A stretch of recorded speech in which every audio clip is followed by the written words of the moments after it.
So in this video I'm going to show you how we edit our underwater photos taken with our DJI Osmo Action.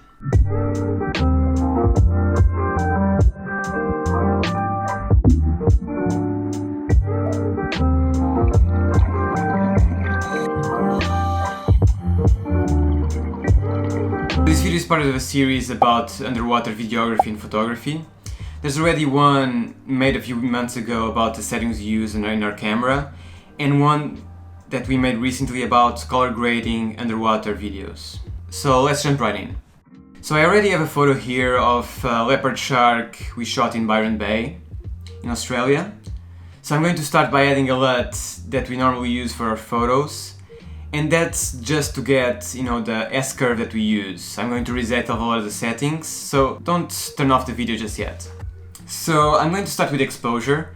I'll start with the auto settings from Lightroom and work from there. So I'm going to adjust the exposure, highlights, contrast, shadows, whites and blacks to suit my taste and also what I'm envisioning for this photo.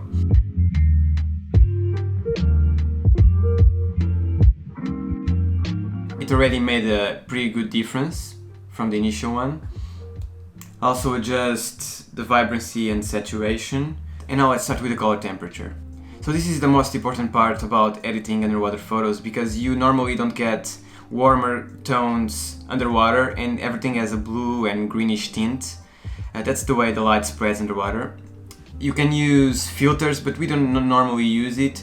We just shoot everything in RAW, and that will give us flexibility to adjust color temperature and white balance underwater in Lightroom. So if you want to get natural looking colors, you move the slider to the warmer tones. So let's try this. So you can also use this slider to play with the shade of blue of your color to get it a bit more vivid, but feel free to adjust it to your likes and needs.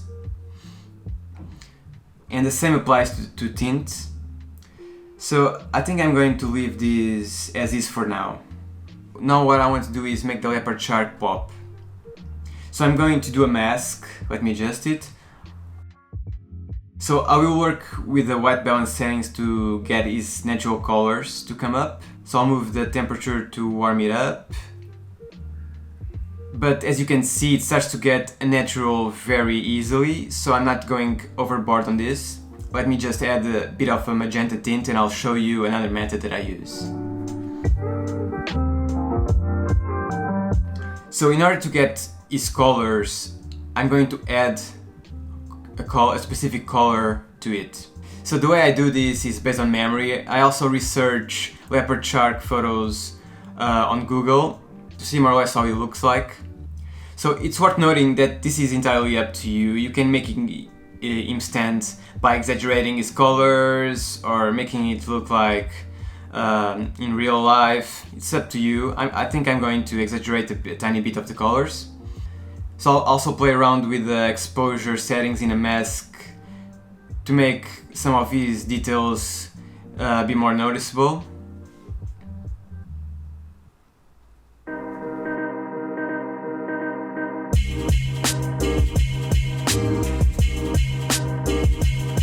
So let me show you before and after. I think it's looking better, but let me do some more adjustments. I also add texture clarity in the haze. And you can always go back to the overall settings to adjust anything you need at any point.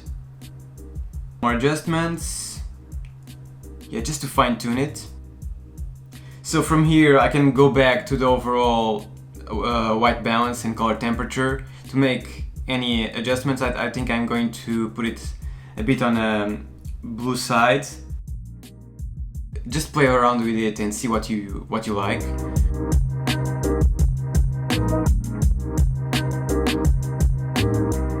And now I'm going to go to the normal colors, and what I'm going to do is fine-tuning the blues and also the orange and the yellows for the shark.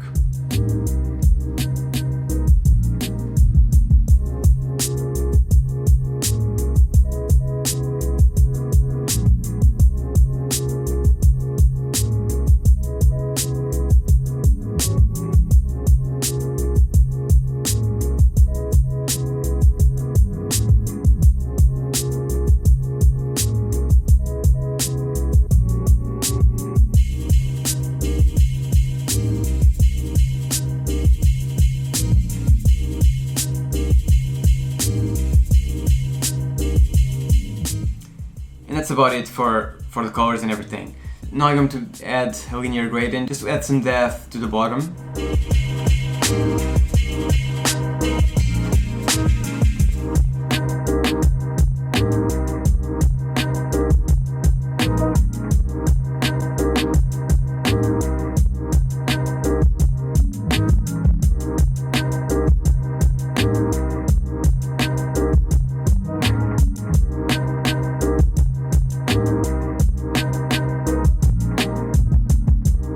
And I'll also brush this green curl that's a bit distracting. I'll adjust the color temperature, saturation and whatnot.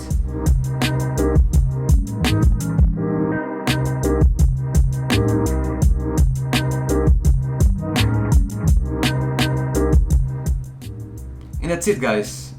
I think it's looking pretty good. So what I'm going to do is save this as a preset and put it on another photo. And remember that all the masks and the gradients that I used specific for this photo won't be on the preset. As you can see, the preset is pretty minor and the bulk of the edits are going to be done after that. And it will mainly relate to color temperature, to accentuate the colors, and other like gradients and masks and whatnot.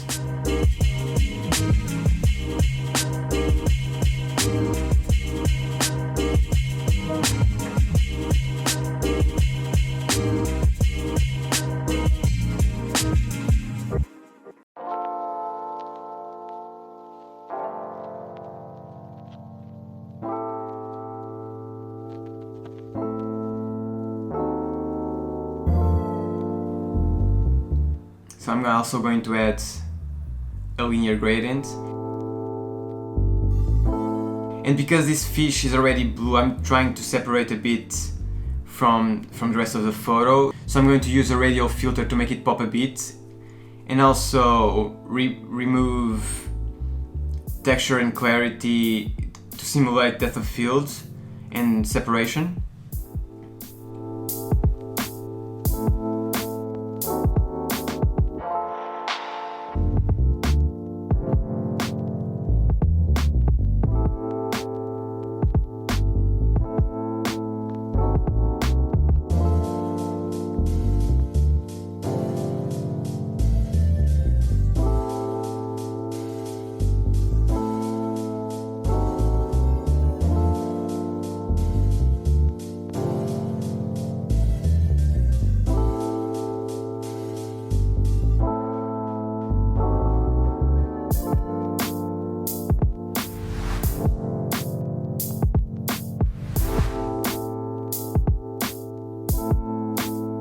And that's about it, guys.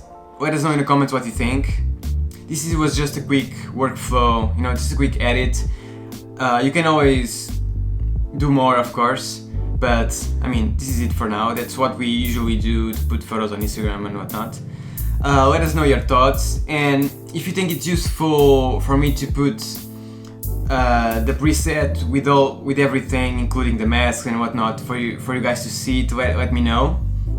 And I'll, make it available for you guys. If you enjoyed the video, hit the thumbs up button, subscribe if you haven't, and see you next time. See ya.